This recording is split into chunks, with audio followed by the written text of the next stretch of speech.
নির্যাতন করে গাজাকে বিশ্বের মানচিত্র থেকে একদম মুছে দিয়েছে। এতে করে বিশ্বের 200 কোটি মুসলমানের হৃদয়ে রক্তক্ষরণ শুরু হচ্ছে।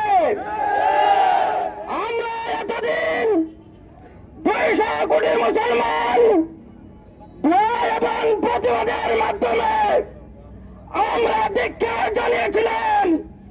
এখন আমরা 200 কোটি মুসলমান যুদ্ধের জন্য প্রস্তুত হব। এটাকে আপনারা রাজি আছেন? তাহলে আজ থেকে উলামায়ে কেরাম কর্মসূচি দিবেন।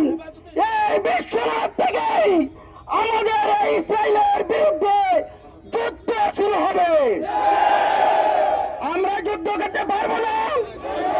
তাহলে আজ থেকে আমরা হেফাজতে ইসলামের নেতৃবৃন্দের মাধ্যমে এই ওয়াদাটুকু করি, ইসরায়েলের কোন পণ্য আমরা গ্রহণ করব না। বিশ্বনাথের পাথরের দোকান থেকে আমরা তাদের পণ্যকে বর্জন করব।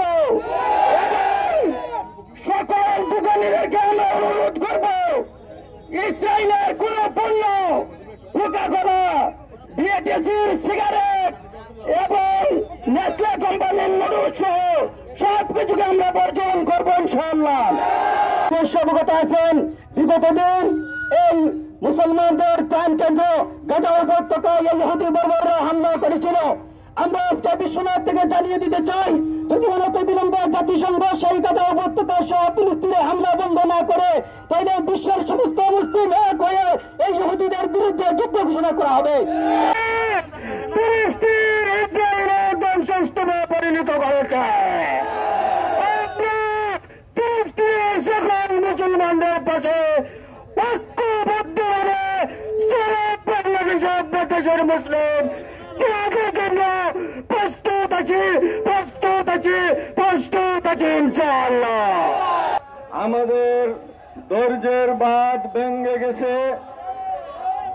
গাজায় মুসলমানদের উপর যে নির্যাতন চালানো হয়েছে, বর্বরচিত এই নির্যাতনে আমাদের হৃদয়ে রক্তক্ষরণ হয়েছে। আর আমরা বসে থাকতে চাই না। বিশ্বের 200 কোটি মুসলমান ঐক্যবদ্ধভাবে আমরা ফিলিস্তিনিদের পাশে দাঁড়াতে হবে। আমরা জিহাদ চাই, জিহাদ চাই। ফিলিস্তিন স্বাধীন করো, ফিলিস্তিন মুক্ত করো, বিশ্ব মুসলিম অস্ত্র ধরো। আল্লাহ পাক রব্বুল আলামিন বলেছেন, নিশ্চয় আমি তাদেরকে ভালোবাসি যারা আল্লাহর রাস্তায় সীসা গোলানো প্রাচীরের মতো দাঁড়িয়ে আল্লাহর রাস্তায় জিহাদ করে, তাদেরকে আল্লাহ পাক রব্বুল আলামিন ভালোবাসেন। সুতরাং আমরা তাওহীদি জনতা মুসলিম বিশ্ব মুসলিম উম্মাহ এক হয়ে আমরা এই ইসরায়েলি এই ইহুদি গোষ্ঠীর বিরুদ্ধে আমরা রাজপথে তাকে যুদ্ধ চালিয়ে দেব। মুসলিম নেতৃবৃন্দ কর্মসূচি দিয়ে ফিলিস্তিনের জিহাদের জন্য সবার যা কিছু আছে তা নিয়ে ফিলিস্তিনের পাশে দাঁড়াতে হবে। প্রথম কথা হচ্ছে, আজকে সিলেটের তাওহীদি জনতা কেএফসি সহ সমস্ত ইসরায়েলি পণ্য বাজারজাতকরণ বন্ধ করে দিয়েছে। আমরা বিশ্বনাথের ব্যবসায়ী বৃন্দকে উদাত্ত আহ্বান জানাতে চাই, আপনারা প্রথম পদক্ষেপ হিসেবে ইসরায়েলি পণ্যকে নির্বর্জন করুন। সংগ্রামী তাওহীদি জনতা,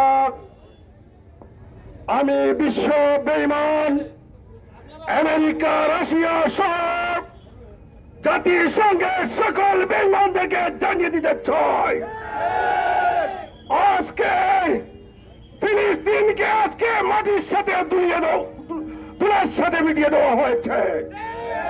আজকে বিশ্বের 200 কোটি মুসলমান আর নীরব থাকতে পারে না। আমরা সকল সীমান্তকে খুলে দিয়ে দাও। আমরা ফিলিস্তিনি মুসলমানদের পাশে দাঁড়াবো ইনশাআল্লাহ। আমাদের জীবনের শেষ রক্তবিন্দুটুকু দিয়েও আমরা ফিলিস্তিনকে মুক্ত করব ইনশাআল্লাহ। আজকে আমাদের সেই বায়াত গ্রহণ করা দরকার। সে হেফাজতে ইসলামের ব্যানারে আমাদের সবাইকে বায়াত গ্রহণ করা দরকার। আমাদের এই লুণ্ঠিত, আমাদের এই নির্যাতিত, আমাদের এই ফিলিস্তিন গাজার এই ভূখণ্ড যতক্ষণ পর্যন্ত আমরা উদ্ধার না করতে পারবো, আমরা আমাদের অঙ্গীকার, আমাদের এই বায়াতে আমরা সবাই একতাবদ্ধ থাকবো এবং বিশ্ব মুসলিমকে জাগ্রত করার জন্য বাংলাদেশ থেকে সারা দুনিয়াকে আমরা মেসেজ পৌঁছে দেব। আমরা যতক্ষণ পর্যন্ত গাজাবাসীকে উদ্ধার করতে না পারছি, আমাদের ভূখণ্ড যতক্ষণ উদ্ধার না হচ্ছে, আমাদের জিহাদ থামবে না, আমাদের জিহাদ থামবে না। আমরা সবাইকে ধন্যবাদ জানাচ্ছি সাময়িক অসুবিধার জন্য এবং প্রিয় বিশ্বনাথবাসী ব্যবসায়ী বৃন্দকে অনুরোধ করছি, আপনারা যাদের দোকানে যাদের এই ইসরায়েলি পণ্য রয়েছে, আপনারা এই সামান্যটুকু কুরবানি করে আপনারা এই নজরানা পেশ করেন। আজকাল পরশুর ভিতরে সমস্ত পণ্যকে রাজপথে ভেঙে দিয়ে এই প্রতিবাদ আপনারা প্রকাশ করেন। আলহামদুলিল্লাহ, আলহামদুলিল্লাহ।